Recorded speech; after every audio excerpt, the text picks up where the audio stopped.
If you were traveling to Jamaica and Hurricane Melissa happened and prevented you from going, what are your options for getting your money back? Hi, my name is Dr. T. I'm a luxury travel agent and I've been doing this for almost 20 years.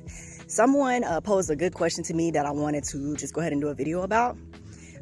They've already reached out to their particular property. Their property is willing to work with them. And they came and asked me, should they accept the refund or the credit? I think that's a pretty good question because there's going to be a lot of people in that situation. So here are my thoughts on that. It's going to depend. As with most things, it depends, right? So if you are in love with this property, you know you want to go back, then it may be okay to take the credit, right?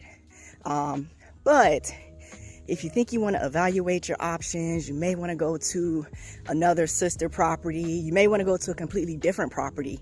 This is your chance to get out, right? And get the refund, because the refund is going to give you more flexibility. Then you can do what you want with the money.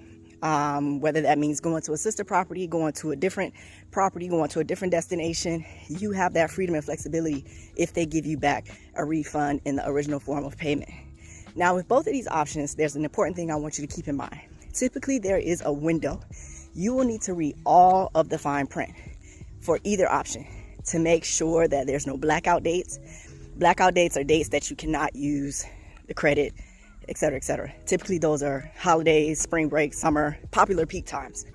You want to read the fine print for blackout dates, and you also want to read the fine print for the expiration. A lot of credits are good for a year, but with extenuating circumstances, sometimes the expiration can be longer than a year or shorter than a year. So it's going to be very, very important for you to make note of the expiration for your credit or for your refund.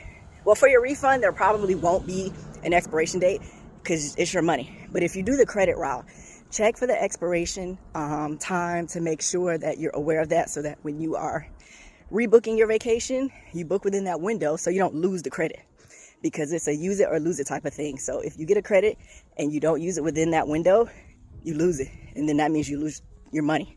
So you don't want that to happen. So again, it's a personal preference. It's going to depend. If you think you want to go back to that particular place, the credit may work. Otherwise, it may be better to get the refund. Keep in mind with refunds too, they take time. You're not going to get a refund tomorrow, more than likely. Typical refunds take about 6 to 8 weeks. With this situation, it could take longer because there's going to be a lot of people doing the same thing you're doing. So you'll have to be patient with that refund and know that you may not get it quickly. If you have more questions about this option, credit versus refund, send me a message and I'll